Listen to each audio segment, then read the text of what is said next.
Now, your Storm Tracker 13 forecast first, sponsored by George Sink Injury Lawyers. Very warm weather across the area today with a mixture of clouds and sunshine. Viper 13 real-time radar dry for most of us. However, we do have a weak front along the sea breeze, and that has been sparking off thunderstorms in North Carolina. We'll have a slight chance for a shower or a storm close to the coast for the next couple of hours. Otherwise, it is going to clear out nicely overnight tonight, and we are going to see mainly clear skies tonight and then through tomorrow as well. Temperatures right now are in the 80s and 90s. It is warm outside, but we do have a little bit of a cool down coming in. Tonight we're going to get down into the 60s for our lows and then 80s tomorrow. I'll have a look at how much cooler it'll be by the end of the week coming up. Coverage you can count on at 5 starts now. Right now on News 13 at 5, early voting is underway in South Carolina for the June primary. Find out why your vote is crucial coming up. And we'll tell you how close we are to getting a new theater in downtown Myrtle Beach. Closing arguments at former President Trump's criminal trial. I'm Michael George in Manhattan with what Trump's lawyers said that the judge called outrageous. Thank you for joining us for News 13 at 5. I'm Edward Moody. And I'm Trish Williford, and we would like to welcome Edward to our news team. We are so thankful that you are here. I am thankful to be here and excited to be here with you and with all of you. We will learn a lot more about Edward later in the newscast. Right. Well, News 13 is your local election headquarters. Beginning today and for the next 2 weeks, you can vote early for South Carolina's June primary. News 13's Jackie Labrizzi joins us live from the Horry County Voter Registration and Election Complex in Conway. So, Jackie, where can we go to vote if we want to vote early, and what can we expect on primary day? Edward, early voting centers like the one you see behind me will be open from 8:30 in the morning until 5 o'clock in the afternoon on weekdays through June 7th. Sandy Martin is the Director of Registration Elections for the county. She told me so far today more than 400 voters have voted. There are 4 early polling locations in Horry County: the Memorial Library in Carolina Forest, the North Strand Recreation Center in Little River, the South Strand Recreation Center in Myrtle Beach, or here at the Voter Registration Election Complex in Conway.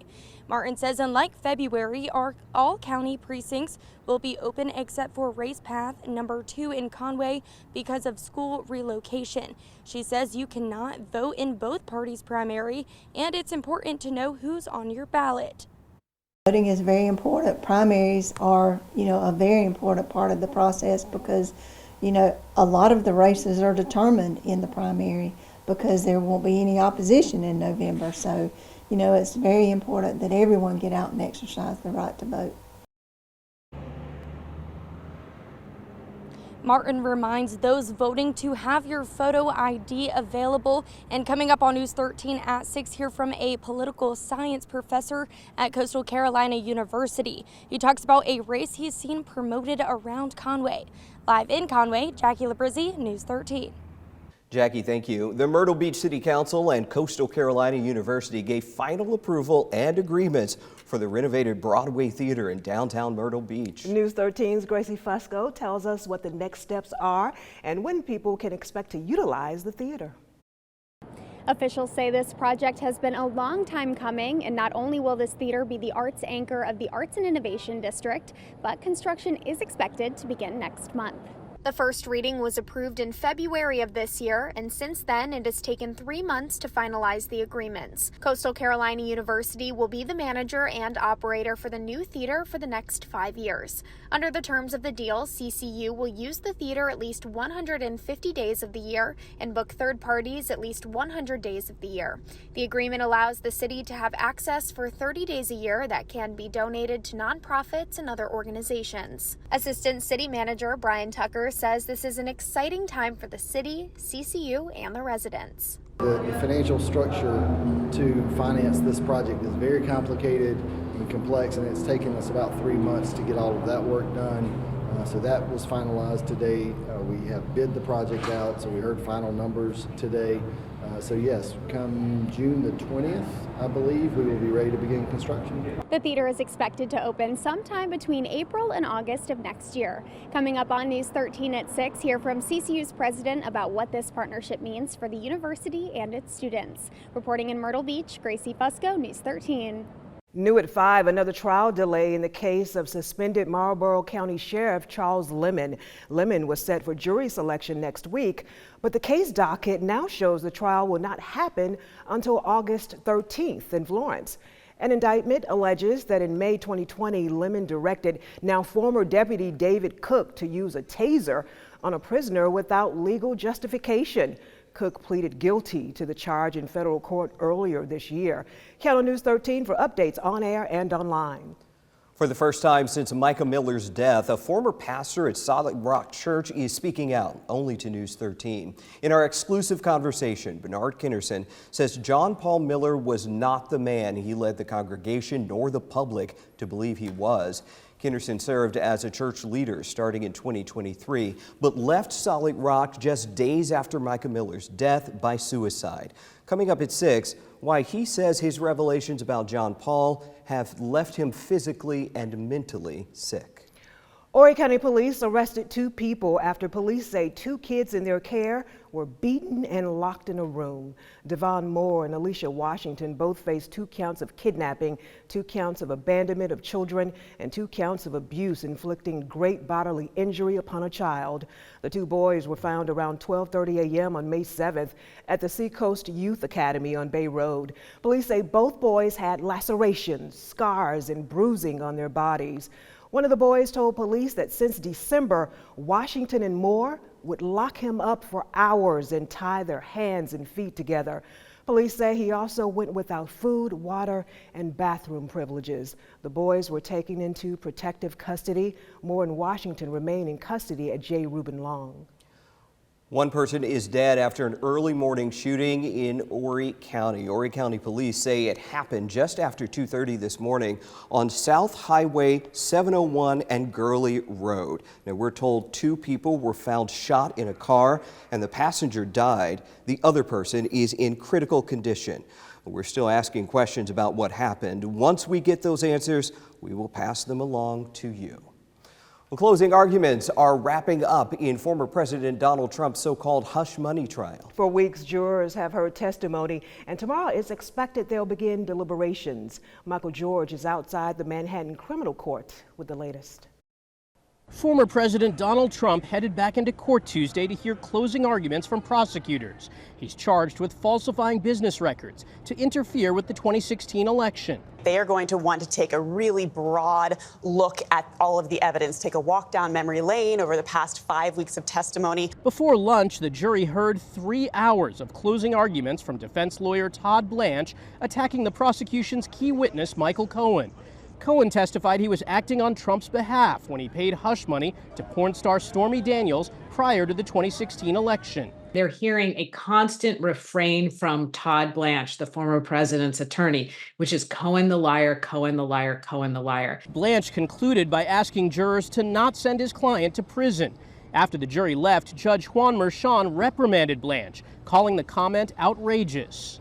Outside the courthouse today, there's been a steady buzz of energy as multiple people stepped up to the microphones, firing up demonstrators. 2 of Trump's sons spoke during lunch, calling the trial a political persecution. It is an insanity. It is an embarrassment. It's an abomination to democracy and to our republic. Earlier, the Biden campaign held a news conference. We're here primarily because of the threat that Donald Trump poses to the United States of America and to our democracy. Biden's campaign was joined by actor Robert De Niro and 2 former Capitol police officers who criticized Trump for his role in the January 6th Capitol riot. Michael George, CBS News, New York.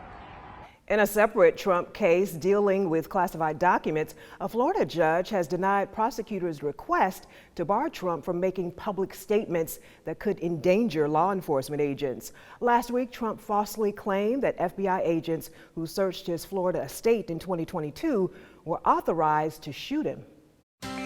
News 13 on-time traffic, sponsored by Joy Law Firm. Just call Joy.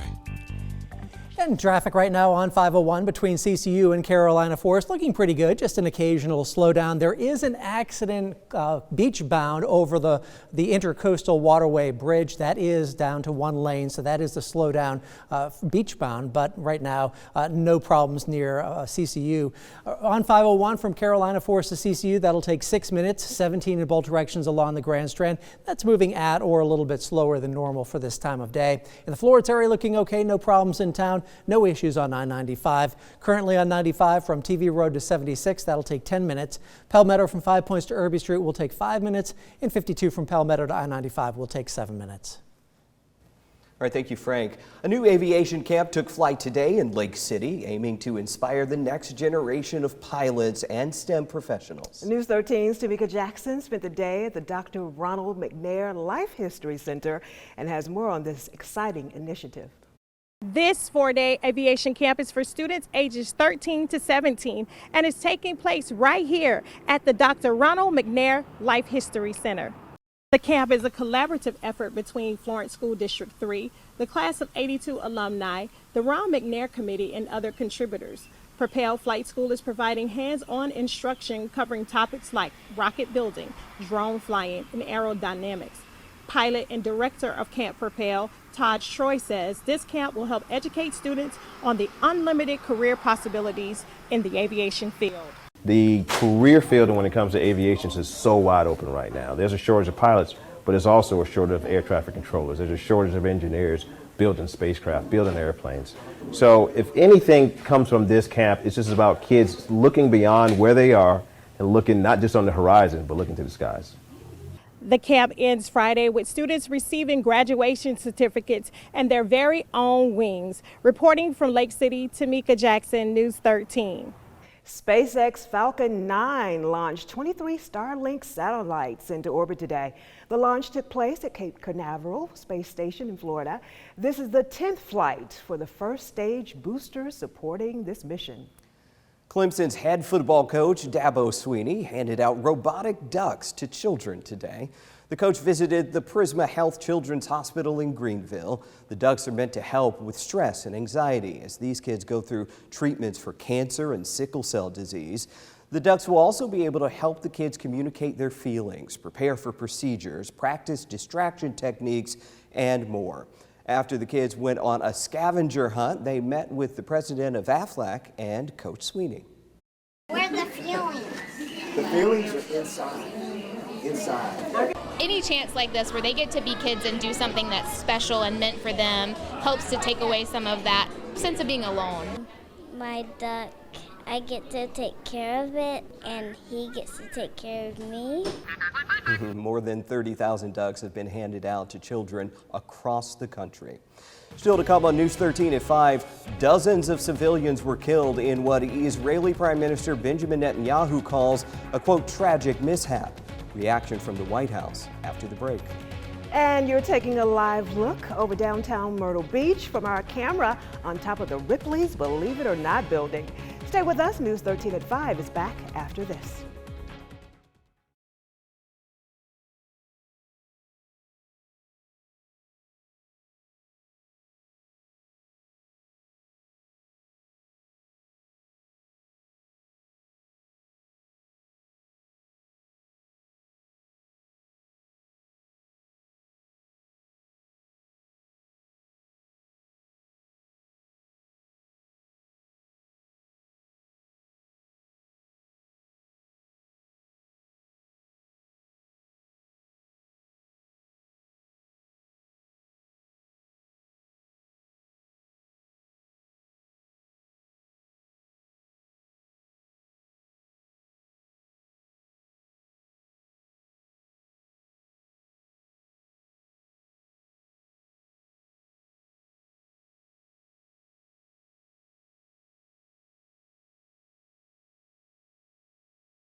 Trish Williford, and Chief Meteorologist Frank Johnson.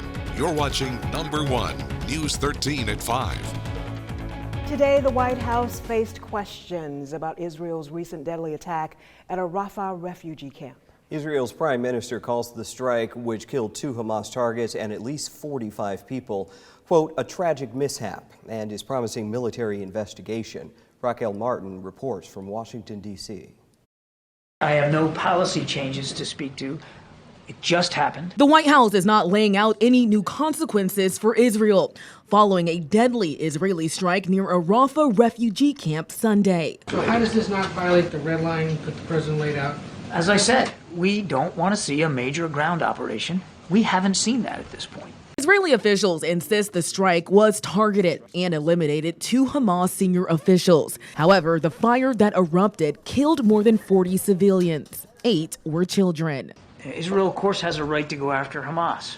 But, as we've also said many times, Israel must take every precaution possible to do more to protect innocent life.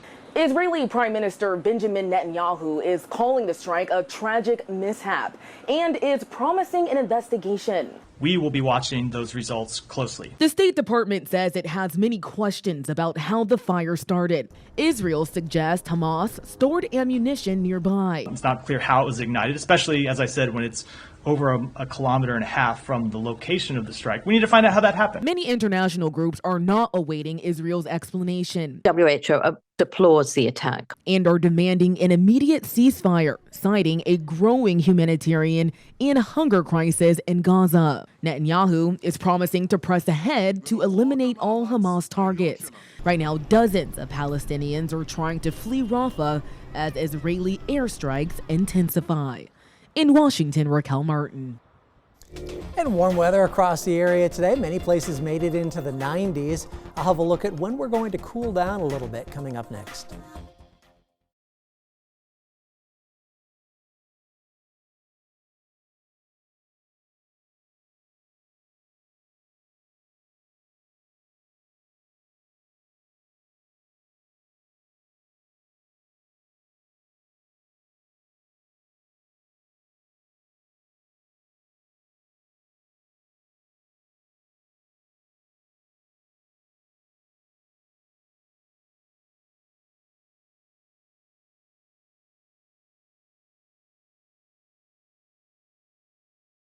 Trish Williford, and Chief Meteorologist Frank Johnson. You're watching Number 1, News 13 at 5.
And now, here's Chief Meteorologist Frank Johnson with Viper 13 real-time radar. That warm weather we saw over the holiday weekend continues across the area today. Temperatures right now in the 80s and 90s, above normal for this time of year, but about the same as we were yesterday. A few areas are a little bit warmer than we were at this hour yesterday. We are going to start to cool down a little bit tomorrow, but I think the more noticeable change for tomorrow is going to be the lower humidity. So even though it's going to still be warm, it's going to feel a little more comfortable outside. We actually have a cold front that has stalled right along the coast. There's a lot of dry air behind it, so we will see generally clear skies tonight. But over the next hour or two, there's still the chance for an isolated shower or thunderstorm right along the immediate coast. Most of the showers have been up in North Carolina so far today.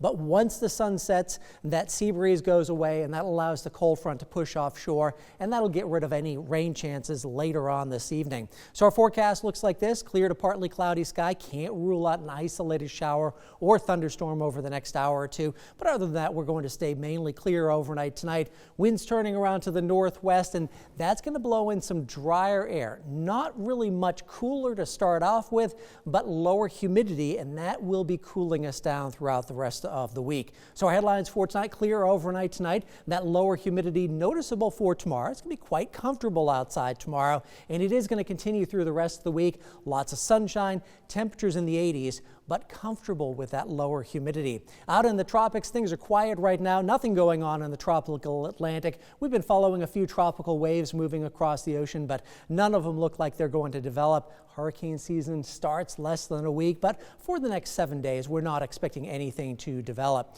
Our forecast for tomorrow showing that front offshore. That's going to allow that drier air to push in to the Carolinas, kind of reinforcing front coming in tomorrow night, so that on Thursday we'll see a few more clouds in the morning, but more sunshine, but temperatures cooling down a little bit more toward the end of the week. So for tonight, mainly clear and mild, mid to upper 60s, a few low 60s tonight. Tomorrow we'll see a lot of sunshine, temperatures back in the 80s, even mid to upper 80s. So it will be warm tomorrow, but that humidity will be lower, and it's going to feel more comfortable tomorrow. At the beaches, west winds at 10 to 15 miles per hour, waves 2 to 3 feet, surf temperatures at 78 degrees. And this nice, sunny, more comfortable weather will last through the rest of the week along the Grand Strand. We're looking at temperatures by the end of the week in the low 80s. Inland areas will be in the mid 80s. That's about normal for this time of year. The humidity will stay comfortable through Saturday. It will start to return on Sunday. And as we get that sticky weather back, the humidity, we're going to see those scattered thunderstorms returning mostly for next week. Frank, we are looking forward to the lower humidity. And Edward came to us from Savannah, so he's used to the high. I'm used to the humidity, yeah. I got here last week and I thought, oh, the humidity's not coming with me. And here it is. Here. We're so thankful that you are here. We're lucky to have you.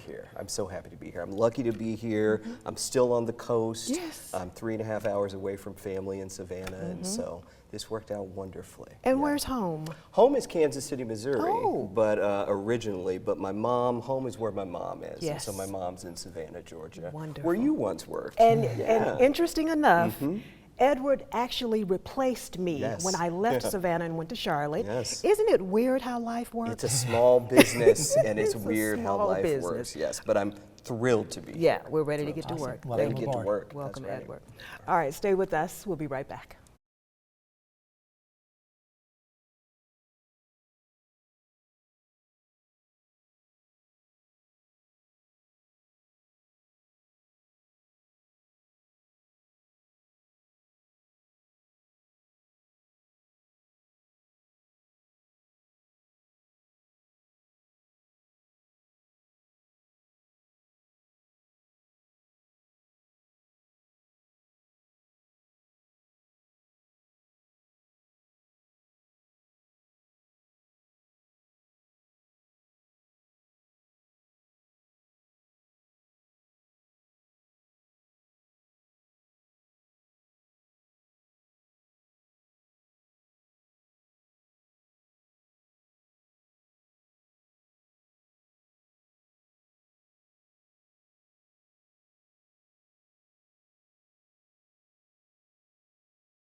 All right, that does it for this edition of News 13 at 5. More local coverage you can count on starts right after the break.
Coverage you can count on at 5:30 starts now. Ahead on News 13 at 5:30, Myrtle Beach is bringing a new attraction to the Grand Strand. Find out what it all has to offer for families coming up. And students from both Carolinas are representing in the Scripps National Spelling Bee. We'll tell you how many local students are taking part and just where they're from. And then a little bit later tonight on News 13 at 6, a News 13 exclusive, we speak to a former pastor at Solid Rock Church about working conditions there and working with John Paul Miller, the estranged husband of Micah Miller. And thanks so much for joining us. For more local coverage you can count on, I'm Annette Pegler. And I'm Trish Munn. And topping your headlines at 5:30, Surfside Beach Town Council will meet in about an hour to discuss the 2024-25 municipal budget. And according to the agenda, that budget is up for first reading, and tonight's meeting will include a public hearing. News 13's Adriana Lawrence joins us live from outside Council's chambers. And Adriana, what changes could be coming with this new budget?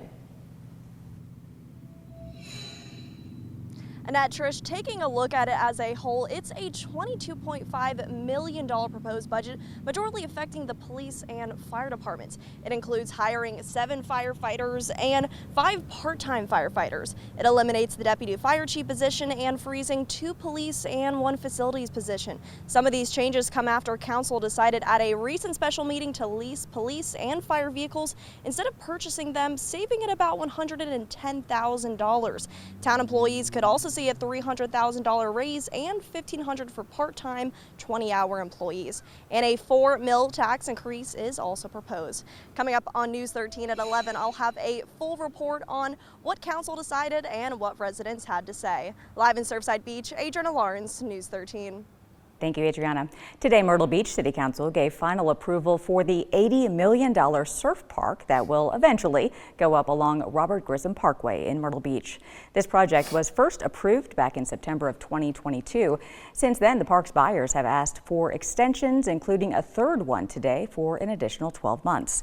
The new surf park will have a state-of-the-art wave pool where technology will generate a competitive grade wave every 8 seconds. It will also feature cabanas and retail shops. The city and Surfworks, the company behind that project, are hoping to welcome guests toward the end of 2026. New tonight at 5:30, inflation has impacted the price of pretty much everything, and that even includes the produce you'll find at a roadside farmer's market. News 13's Gabby Jonas spoke to vendors today about how all the price hikes are impacting their bottom lines. As prices and necessities go up, vendors say it's difficult to find balance in the market. Across the country, prices and goods have hit the shelves with high prices due to inflation. As prices rise, vendors in Surfside Beach are forced to keep up to stay afloat. Though some vendors say it hasn't directly affected their profit, they say it has affected their own wallets when it comes to purchasing needs for their businesses. Owner of Stacy's Kombucha, Stacy Bozy, says she buys in bulk now to help reduce costs. Her sugar, having roughly cost $7, says now costs upwards of $10.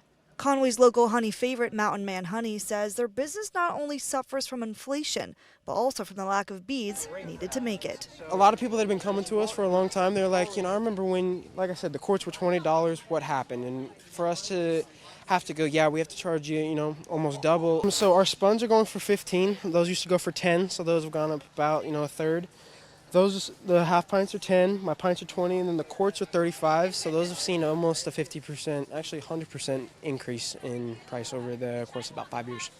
Danford says it's markets like this one to keep the honey business alive. Reporting in Surfside, Gabby Jonas, News 13. Well, today, the National Transportation Safety Board will return to the scene of a plane crash in Cumberland County, North Carolina. The crash happened in a wooded area near Highway 87 on Saturday. A pilot and 2 passengers are recovering from serious injuries. Friends of the passengers say that the 3 men were heading to a restaurant 45 minutes away from their home when the plane's engine stalled. That was scary because it caught fire when it hit, so that would have been enough scary to me right there, enough when it's going to explode. Both passengers are in the hospital with broken bones and burns. The pilot is recovering at home. Breaking news at 5:30, video from a building explosion in Ohio. Take a look at your screens right now. This happened around 3 p.m. today at a realty building in Youngstown, Ohio. People in the area reported hearing a loud boom and smelling gas. First responders were evacuating people from top floors where apartments are. Multiple people were hospitalized, though an exact number is not known at this hour. Well, an upstate police department wants to make sure that everyone knows the rules when it comes to dropping off unwanted animals. On Monday, the Welford Police Department received an unexpected delivery. Police Chief David Green says an officer discovered 7 puppies that were left outside of the station inside a plastic tote. The discovery was made after an officer heard crying coming from the box. Officers got the puppies inside and cleaned up and then called Spartanburg County Animal Control. Green said if the officers would have found the puppies any later, the outcome could have been tragic. It was heartbreaking because you had 7 little eyes looking up at you and they were completely soaking wet, shivering, and there was probably a good inch of water in the bottom of the basket they were in. If we'd gone all day without looking in that basket, then the animals could have, perished. So we don't want or recommend anybody just to drop animals off without us knowing about it. The Welford Police Department said the puppies were taken to a shelter in Greenville County.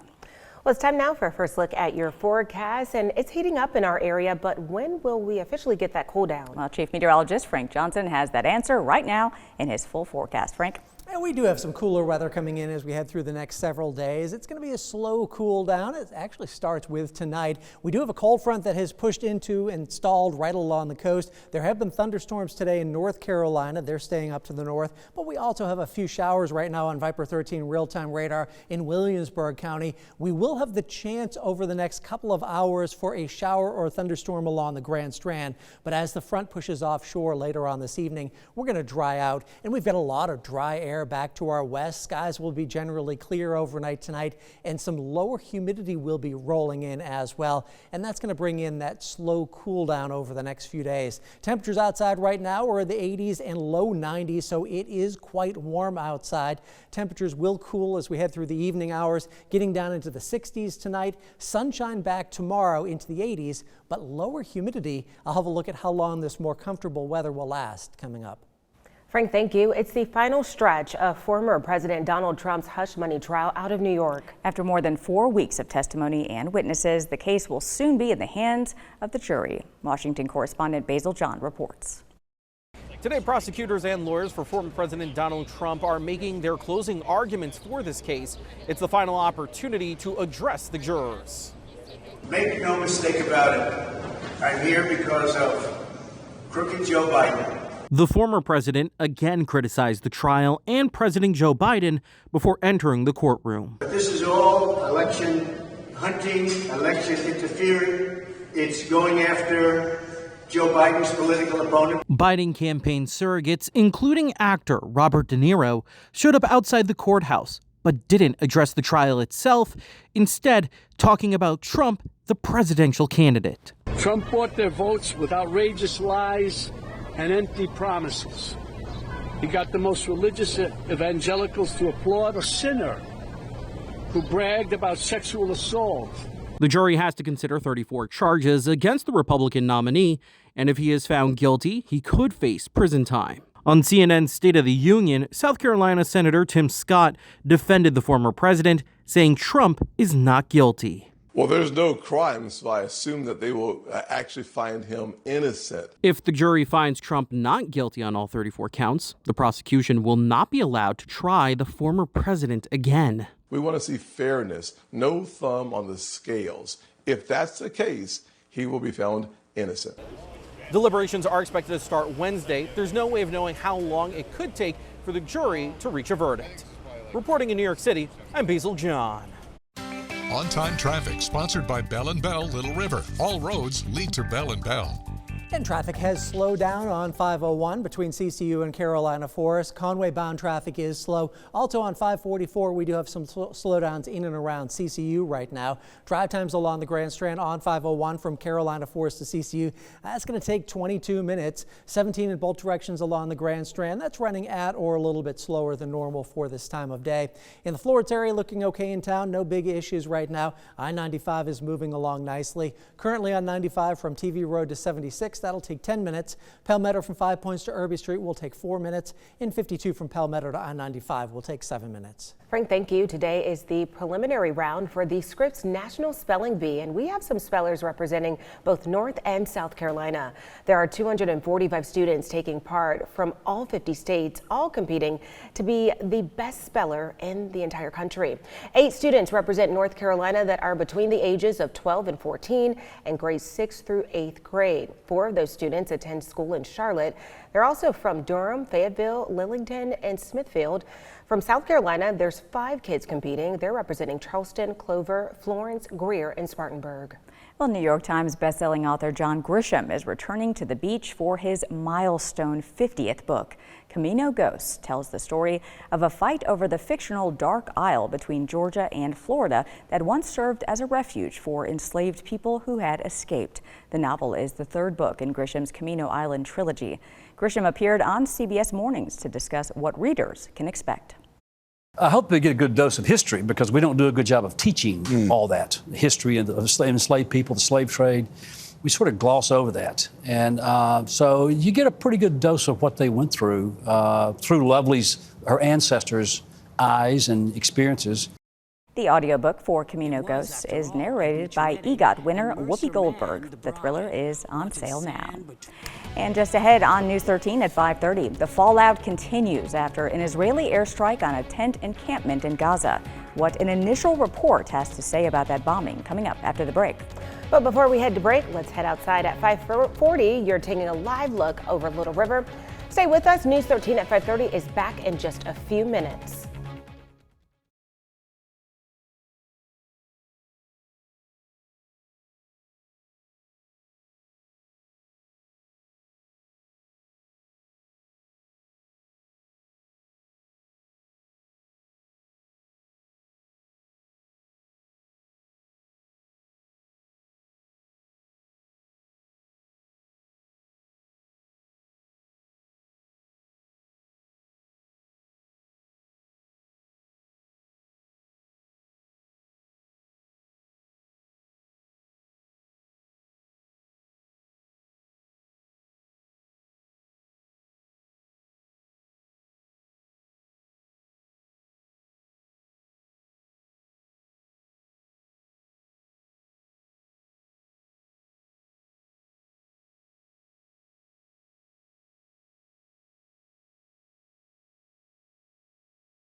From WBTW, Annette Pankler, Trish Munn, and Chief Meteorologist Frank Johnson. You're watching Number 1 News 13 at 5:30. And thanks for staying with us. The Israeli army released its initial report about the bombing of a refugee tent encampment in Gaza, which killed 45 people. There are also reports today of more civilian casualties in Gaza. Nicole Skenga has more details from the White House. Reports from Gaza claim airstrikes hit a tent camp outside of Rafah, an area designated by Israel as humanitarian. This woman says there is no security in Gaza at all. Not an inch of Gaza is safe. A Pentagon official confirms to CBS News initial reports that Israeli airstrikes in Gaza have caused significant civilian casualties, though the exact number of dead and wounded is unclear. Israel has come out publicly and said they did not conduct such a strike, so again, it's something that we will press them for more information to try to find out what exactly, if anything, happened. News of this potential strike comes after an Israeli airstrike over the weekend killed dozens of refugees living in a safe zone in Gaza. How many more charred corpses does he have to see before the president considers a change in policy? We don't want to see a single more innocent life taken, and I kind of take a little offense at the question. No civilian casualties is the right number. Israeli Prime Minister Benjamin Netanyahu called the airstrike a tragic accident. An initial report released Tuesday indicates Israel's army claims the strike was more than a mile away from the tent camp where the civilians were killed. Weapons stored in a compound next to our target, which we did not know of, may have ignited as a result of the strike. Meanwhile, the U.S. announced that an American-made pier off Gaza was damaged in bad weather and will be out of commission for at least a week, limiting the amount of aid going into Gaza. Nicole Skenga, CBS News, the White House. And warm weather across the area today. Some of us made it into the 90s. I'll have a look at when we'll see that cool down coming up.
And now, here's Chief Meteorologist Frank Johnson with Viper 13 real-time radar. And some nice, comfortable weather will be filtering into the area as we head through the next 24 hours or so. Along the Grand Strand tonight, we will see a few clouds around this evening, even a stray shower or thunderstorm. But later on tonight, once the sea breeze relaxes, we are going to clear out nicely. Temperatures in the 80s, cooling into the 70s only slowly, so it is going to be a warm, kind of muggy evening. But that humidity will be lowering overnight tonight, and it is going to be a lot more comfortable for tomorrow. Plus, we're going to see a lot of sunshine for the next few days. Satellite picture right now looking pretty nice. We've got a lot of dry air back to our west. There is a cold front that is stalled right along the coast, and that's giving us a few more clouds. There have been a few thunderstorms to our north across parts of North Carolina. Those are moving away from our area, and there are a few showers that have been trying to develop in Williamsburg County, so it's still a possibility that we may see a shower or a thunderstorm developing along the Grand Strand over the next hour or two. But later on this evening, some drier air will be moving in, and that rain chance will be going away, and any clouds around will be moving away as well. Temperatures outside right now, it is quite warm. Temperatures in the 80s and a few spots in the low 90s. Above normal, we should be in the low to middle 80s this time of year, and temperatures will be in that range as we head toward the end of the week. So we will be cooling down a little bit, but really the more noticeable change is going to be that lower humidity that's going to start to roll in tonight. So our forecast through the evening hours, the chance for a stray shower or thunderstorm along the coast.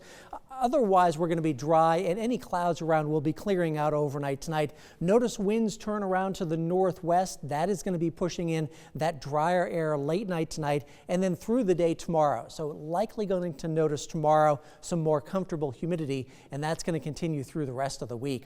So our headlines for tonight: clear overnight tonight. Later on, once we get past the evening hours, lower humidity building in. That'll give us sunny, nice weather with comfortable humidity levels, but also temperatures back to normal for the second half of the week, for Thursday, Friday, and then into Saturday as well. For tomorrow, expect that front just offshore. That'll keep us in the drier air with that lower humidity. Lots of sunshine tomorrow. Still warm with temperatures back in the 80s. Kind of a reinforcing nudge of cooler weather tries to push in tomorrow night. And on Thursday, we'll see a few clouds in the morning, but otherwise a lot of sunshine. That's going to cool us down a little more and keep that more comfortable weather in the area. Should stay dry, however. Can't rule out a stray shower tomorrow night, but tomorrow during the day and on Thursday, not expecting any rain. Our forecast for tonight: mainly clear skies, pretty mild overnight tonight. Temperatures getting down into the mid to upper 60s. Few spots could get into the low 60s overnight tonight. Winds will be light, and eventually they'll be turning around to the northwest. Tomorrow, expect a day with a lot of sunshine, and it's still going to be warm, mid to upper 80s, a few spots near 90 degrees, but that humidity will be lower tomorrow. It is going to be more comfortable, and that's eventually going to be cooling us down for the second half of the week. At the beaches for tomorrow, winds out of the west about 10 to 15 miles per hour, waves running 2 to 3 feet, and our surf temperatures at 78 degrees. 7-day forecast looking at our sunshine continuing through the rest of the week. By Thursday and Friday along the coast, we're talking about temperatures in the low 80s. Inland areas will be in the mid 80s, which is about normal for this time of year. Notice nighttime temperatures getting down into the low 60s. Few areas could be in the upper 50s, so nice and comfortable weather building in. Humidity will be returning on Sunday with a few more clouds around, and that'll lead to a few scattered thunderstorms, but not until next week. All right, Frank, thanks so much. It's time now to take a look at the top trending stories on WBTW.com. Topping our list tonight, a North Carolina man is charged in a Myrtle Beach shooting. And you can find more trending stories on the News 13 mobile app. It's free from your app store. It's also more local coverage you can count on. All right, time now, it's 5:52, which means we're getting closer to News 13 at 6. Trish Williford is here now with a look at the headlines coming up. Hi, Trish. Hey, Annette, the Myrtle Beach City Council has given approval to partner with CCU to renovate the downtown movie theater. Find out what they have planned at 6. And see how a new program gives students in Florence County the opportunity to have experience in STEM career fields. Coming up later at 6. You're watching News 13 at 5:30. Trish and Annette will be back in just a few minutes.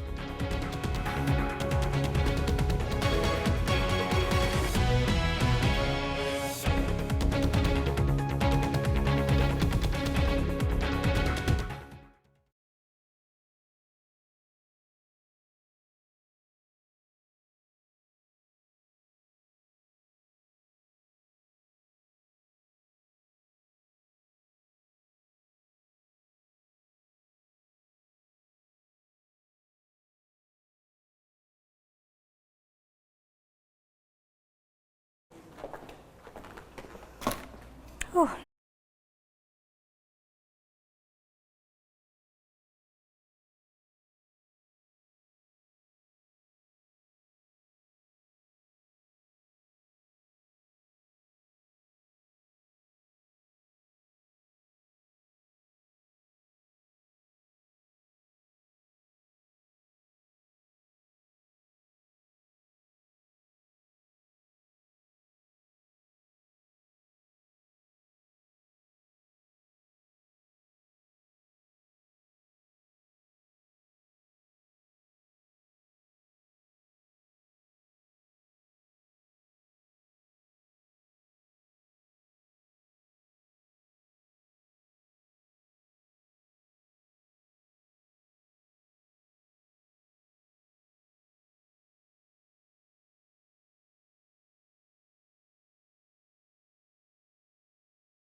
And welcome back. A difficult 2-day rescue effort finally ended with some good news for a humpback whale. Take a look at this.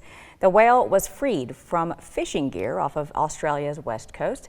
Marine officials said it took so long to free it because the line was wrapped around one of the whale's pectoral fins, through its mouth, and then around the whale's body. But in the end, they were able to free the whale, who went back into the sea. Very happy ending to that story. Talk about a miracle. Like, yes. That's such a great rescue to do that. And those whales are huge, so imagine how big that fishing line is.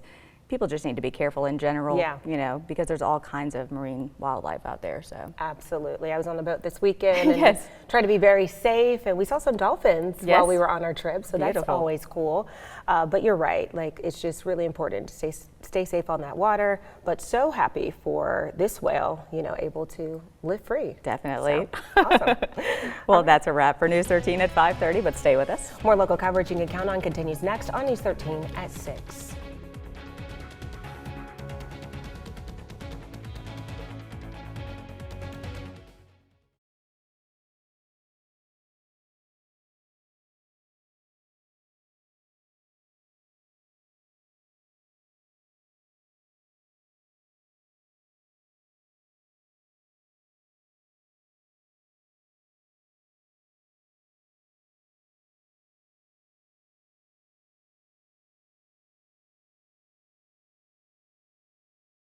Six is the challenge. I think would be A big challenge. this. Really easy. That 5 is not easy.